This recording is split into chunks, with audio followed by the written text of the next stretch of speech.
dust of death is happening over and over again. I did this. It's my fault. I thought it was fun.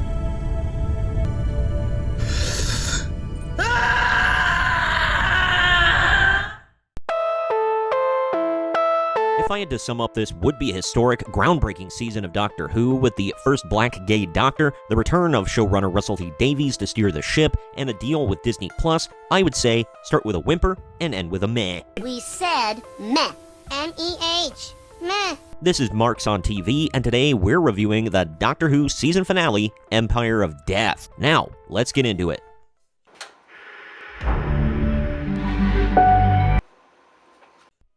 We're going to run down the plot of this episode and then get into my opinions and finish up with a couple of points made by an article on this all. So before I get into it all, here is your spoiler warning for the week.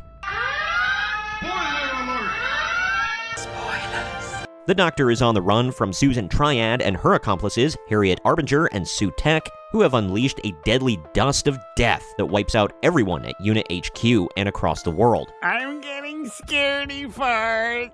Mel and the Doctor manage to escape and then join up with Ruby. As they flee, the Doctor realizes that Sutekh has been growing in power by latching onto his TARDIS, and the dust is spreading throughout every place the TARDIS has ever landed, which raises some interesting questions that we'll get into in the wrap-up. I get it. I don't get it. The trio uses the time vortex to create a remembered TARDIS, which they use to outrun Sutekh. If anyone has seen the BBC exclusive show Tales of the TARDIS, this exact TARDIS is featured on that show. The Doctor and Ruby use the TARDIS to visit a random woman on a random planet turned into a desert who gives the Doctor a spoon to repair the monitor from the time vortex. I'm extremely confused. The monitor shows Ruby a 2046 interview with a notorious Prime Minister, Roger Ap Gwilliam. We remember him from the episode 73 Yards. Oh, I remember. Which leads them to believe that Gwilliam's compulsory DNA testing could actually help them to find Ruby's birth mother, who they believe is a key to all of this. Sutekh is also interested in finding out her identity because she was unable to be found and killed. That's some pretty dark stuff. As they search for Ruby's mother in 2046, Mel becomes possessed by Sutekh and brings everyone back to Unit HQ. What, that guy? What, do you think he's got malicious intent? Are you reading bad signals? No, he's not that kind of guy. He's a good guy. Sutekh attacks the Doctor, but Ruby refuses to reveal her mother's identity, destroying the monitor instead. The Doctor uses his wits and technology to trap Sutekh in the time vortex, forcing him to reverse all the damage he caused, including the deaths of innocent people, somehow. Cool. In the aftermath, Unit identifies Ruby's birth mother as a 15-year-old girl who left Ruby due to circumstances. The Doctor explains that her mother was an ordinary person, not as significant as they thought. The events surrounding Ruby were likely caused by Sutekh's mistaken assumption that she held the key to defeating him. Yes, that's what we wanted you to think. The Doctor reunites Ruby with her birth mother, then leaves Ruby to visit her birth father. As he departs, leaving Ruby behind, Mrs. Flood breaks the fourth wall, again, and ominously warns that the Doctor's story will end in absolute terror. I don't believe you. Now we're on to my opinions. There are so many mystery boxes in this episode, and this season at large, that I feel like I'm watching a bad robot movie, not a bad wolf show. I understood that reference. Who is Mrs. Flood? Why does she keep breaking the fourth wall? What is that ultimate doom she talked about? Will we actually see a new version of the Doctor's granddaughter, Susan, or was she just brought up as a plot device? Why were Ruby and her mother singled out by Sutekh? Will Ruby be back, like previous articles suggested, or is she just gone forever? Also, why does she keep remembering certain things from the 73 Yards episode, which she technically didn't live through? They keep bringing certain things up like it's important. I don't know if we're going to find anything out in the next season, but I don't know. I'm assuming not, and it's just going to be something weird. Why did that remembered TARDIS show up right when they needed it? Was Sutekh slicing open the time vortex what brought everyone back to life, or was his ultimate death what did that? I know he's the god of death, and the Toymaker and Maestro were also gods of both games and music respectively, but were they just harbingers for Sutekh working for him?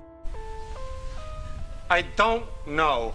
I know some of this won't ever be explained, which is incredibly frustrating, but I hope that some of this is revealed in the future. I also like the insertion of old Who, like Sutekh, the remembered TARDIS, the mentions of the Doctor's granddaughter Susan, and the Doctor bringing up some of his canonical backstory. This guy gets it. The reveal of Ruby's mother and father was super disappointing. After this huge buildup, crazy happenings around it, and for it to just drop on us like a turd in a punch bowl, yikes. Plus, they showed that what Ruby's mother was actually pointing to the night that she dropped Ruby off was the street sign that also said Ruby Road, which is what Ruby was named for, basically naming her before disappearing into the night. What? Bro, what are you talking about, man? But no one was around to see it. Why would she do that? Why wouldn't she keep that as an internal thought or leave a freaking note on the baby? So dumb. You're so dumb. You are really dumb. For real.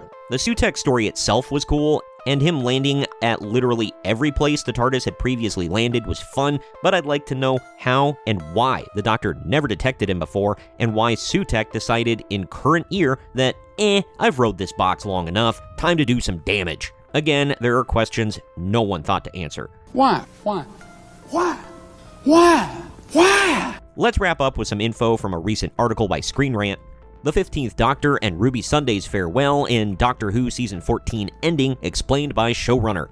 Showrunner Russell T Davies explained that the goodbye is a pivotal moment in the show as it highlights the emotional connection between the Doctor and his companions. He notes that Doctor Who is ultimately a love story between two people, and this goodbye is a poignant parting of ways.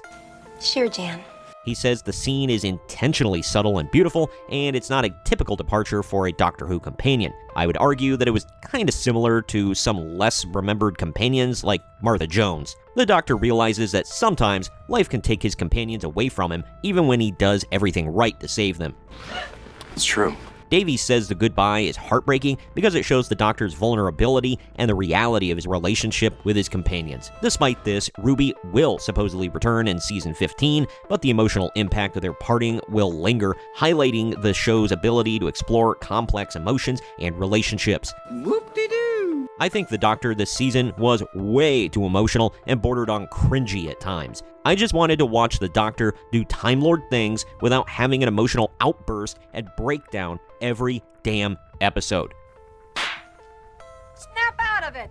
All in all, I'd be lying if I said that I didn't enjoy the final 2 episodes of the season more than I've enjoyed Doctor Who in a long time. They were fun, harkened back to some of Davies' first run, and I hope that we get more of this in the future and less of the first 6 episodes. Also, less mystery boxes. Sheesh. I can't take it anymore. I just want to die. Comment with your thoughts on this. Did you like Empire of Death? Did you think that the final 2 episodes were more entertaining and old school than the first 6? Will you watch Season 15? Can you answer some of the questions that I posed earlier? And do you think Ruby's role will be severely minimalized in Season 15? Let me know down in the comment section. As always, the links to the article I covered can be found in the video description. Also, please share this video around to everyone you know, and don't forget to like the video, subscribe to the channel, and click that little bell to be notified every time we post brand new content. Don't forget to check out my other Doctor Who reviews. This has been Marks on TV, and we'll see you next time.